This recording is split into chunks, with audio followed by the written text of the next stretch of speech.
कैसे पता लगाए कि हमारे पावर्टी मेजर्स या पावर्टी इंडेक्सेस फेयर है और पावर्टी को एक्यूरेटली मेजर कर रहे हैं? इसका जवाब दिया है नोबल लॉरेंट अमर्त्य सेन ने। Hello friends, my name is Swapnita and welcome back to my channel. आज हम समझेंगे axioms of poverty measures. Axiom means properties. Poverty measure means the way we measure poverty, like head count ratio, poverty gap index, squared poverty gap index, or multidimensional poverty gap index, etc.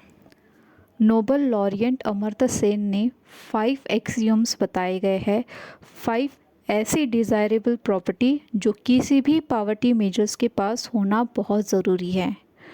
5 एक्सियोम्स हैं focus, symmetry, population independence, monotonicity and finally transfer. अब इसे हम one by one देखेंगे। पहला axiom है focus. According to this axiom, poverty measures का पूरा focus गरीबों की इनकम पर होना चाहिए, पूरा ध्यान गरीबों की ही इनकम पर होना चाहिए, अमीरों की इनकम पर नहीं। अगर जो लोग अबोव पावर्टी लाइन है, अमीर है, उनकी इनकम बढ़ जाती है, इनकम इंक्रीज़ हो जाती है, तो इसका असर पावर्टी इंडेक्स पर नहीं पड़ना चाहिए।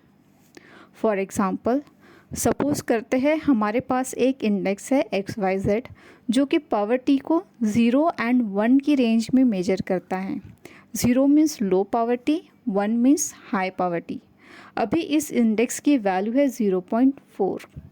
अगर नॉन पुअर, अमीर या अबो पावर्टी लाइन के जो लोग हैं उनकी इनकम बढ़ गई, लेकिन गरीबों की इनकम में कोई चेंज नहीं आया है, तो पावर्टी इंडेक्स 0.4 जो पहले था वही रहेगा 0.4। इसका अमीरों की बढ़ी हुई इनकम का कोई असर नहीं पड़ेगा। ये था एक्सियोम फोकस। दूसरा एक्सियोम है सिमेट्री। इसके according to individual income switch करते हैं तो इसका असर इंडेक्स पर नहीं पड़ना चाहिए। इसे समझने के लिए हम मान लेते हैं 2 इंडिविजुअल्स है A एंड B। पहले A की इनकम थी 10,000 पर मंथ और B की इनकम थी 12,000 पर मंथ। अभी A की इनकम हो गई है 12,000 पर मंथ और B की इनकम हो गई है 10,000 पर मंथ।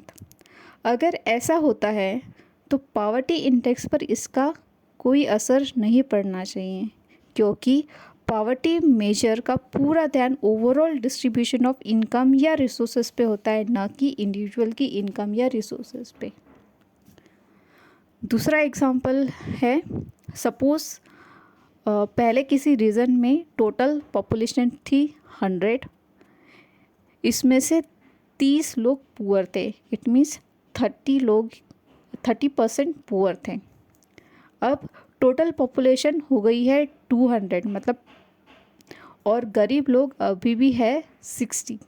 It means 30%।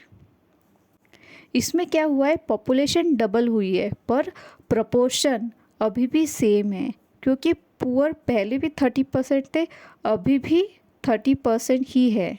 ऐसी कंडीशन में भी पावर्टी इंडेक्स पर कोई फ़र्क नहीं पड़ना चाहिए और उसमें कोई चेंज नहीं आना चाहिए।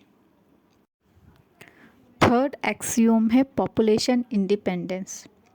इसे भी हम एक सिंपल एग्जांपल्स के साथ समझते हैं। मान लो 2 आइडेंटिकल पॉपुलेशन है, जैसे कि रीजन A जिसमें 40% पावर्टी है और रीजन B उसमें भी 40% ही पावर्टी है। अगर ऐसे 2 आइडेंटिकल पॉपुलेशन को हम कंबाइन करते हैं तो इसका भी असर पावर्टी इंडेक्स पर नहीं पड़ना चाहिए। फोर्थ है मोनोटोनिसिटी एक्सियोम। इसके अकॉर्डिंग अगर पुअर इंडिविजुअल की इनकम बढ़ गई तो पावर्टी इंडेक्स डिक्रीज़ होना चाहिए। मान लेते हैं हमारे पास जो पावर्टी इंडेक्स है XYZ, उसकी वैल्यू है 0.4 और अभी जब पुअर लोगों की इनकम बढ़ गई तो इंडेक्स क्या हो जाए, रिड्यूस हो जाएगा। मान लेते हैं इसकी वैल्यू अभी 0.4 से कम होकर हो गई है 0.3।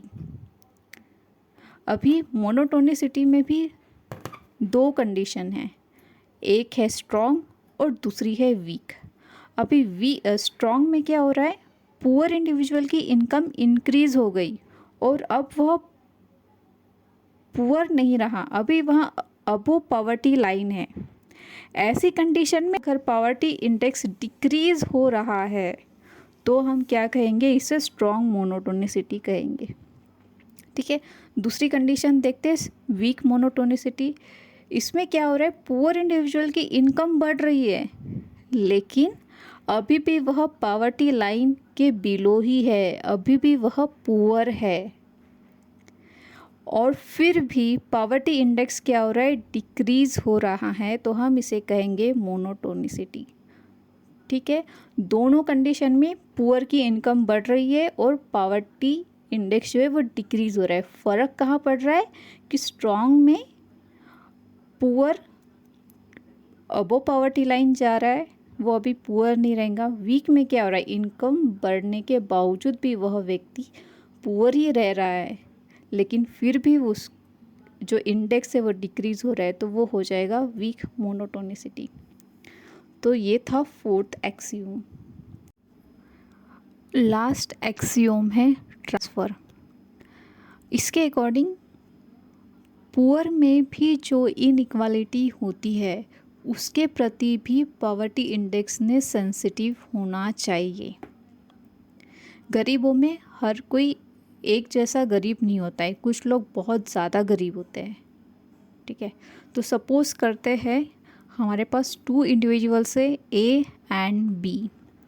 ए का पहले इनकम था 5000 रुपीज़ पर मंथ और बी का इनकम था 9000 रुपीज़ पर मंथ। ठीक है, तो अभी इसमें हम देखेंगे रिग्रेसिव ट्रांसफ़र और प्रोग्रेसिव ट्रांसफ़र। तो रिग्रेसिव ट्रांसफ़र में हम देखते हैं कि रिग्रेसिव ट्रांसफ़र में क्या होता है। अभी क्या हो रहा है, ए की इनकम जो है वो 2000 रुपये से घट गई और अभी 3000 रुपये हो गई, लेकिन बी की इनकम वही 2000 रुपये से बढ़ गई है। मतलब जो पहले 9000 रुपीज़ थी अभी वो हो गई है 11000 रुपीज़ पर मंथ। यहाँ इनकम इनइक्वालिटी इंक्रीज़ हुई है तो पॉवर्टी इंडेक्स भी इंक्रीज़ होना चाहिए।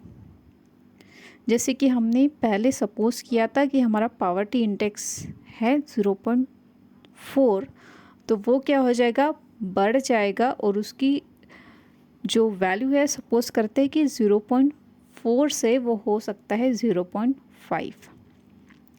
नेक्स्ट है प्रोग्रेसिव ट्रांसफ़र।